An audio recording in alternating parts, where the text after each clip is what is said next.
O Pleno.News esteve no Texas para conhecer os estúdios de gravação da série The Chosen e conversar com o elenco. Nós entrevistamos Elizabeth Tabish, intérprete de Maria Madalena. Confira o que a atriz tem a dizer sobre sua personagem na quarta temporada. How did you prepare yourself to this role that you're playing?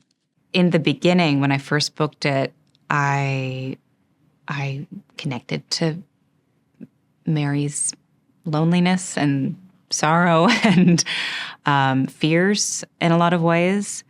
So it was really easy to kind of sync up with her. For that first episode, that was closer to the state of my life than where she is now.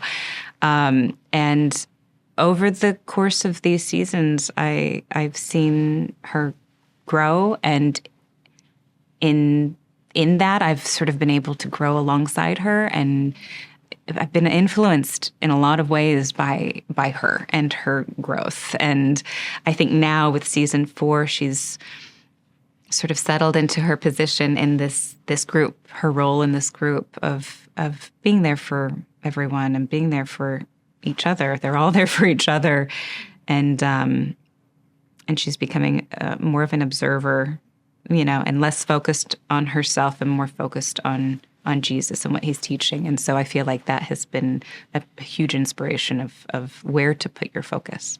And do you have a favorite scene or a take that you were filming that somehow caused a really great impact in you?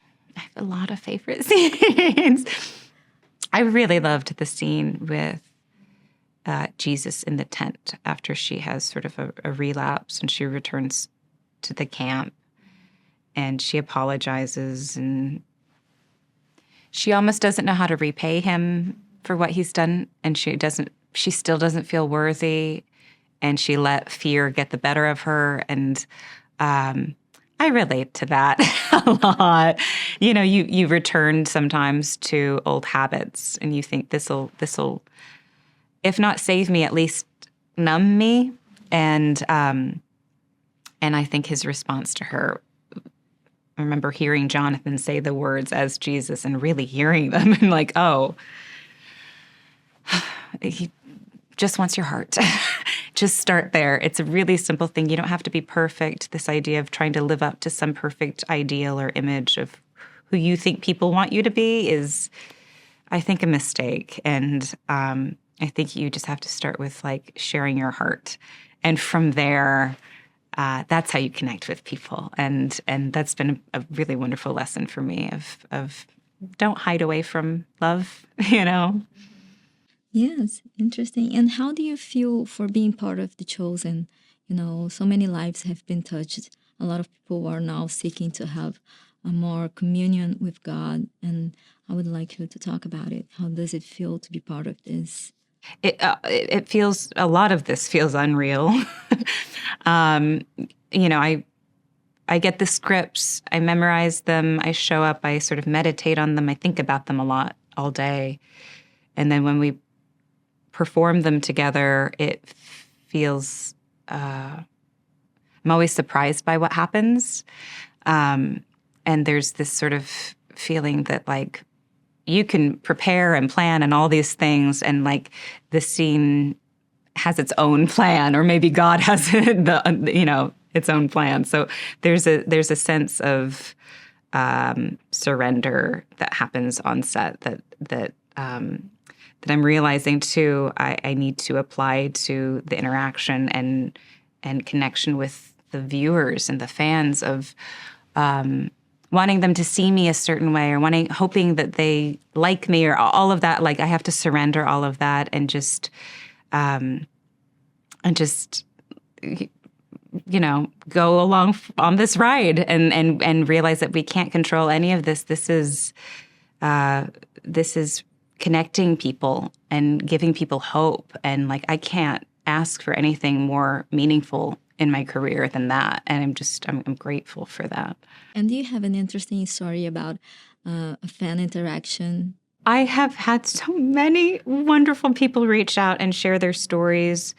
I think what has really stayed with me is when I first booked it, I was so lonely, and I connected to this lonely character, and in that, I was able to sort of be used as a vehicle for the story to make other people who are lonely feel less lonely. And in that, they reach out to me and I feel less lonely. So there's this connecting thing to all of this that reminds me, and the beautiful poetry of it is like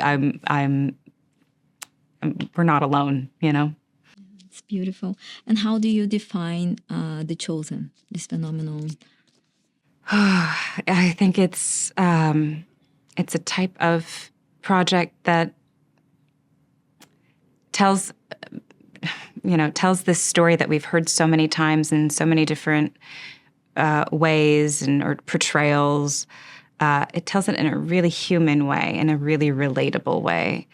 And it brings it sort of down to earth in some ways, where we can recognize ourselves in a lot of these characters, and yet it still maintains a deep mystery. There's a mysterious quality to it, especially in the season. There's a lot of curiosity of, like, if we really look at these miracles and really look at what Jesus was teaching and doing, how would just a regular, everyday person respond to it if they saw someone being healed? How would you respond? You know what I mean? And that's what it's sort of taught me, is like, these were real people witnessing these incredible things. Of course it was life-changing. Of course it changed the course of history. And I think it's contextualizing these stories so that we can see ourselves in them. What can you tell us about season 4?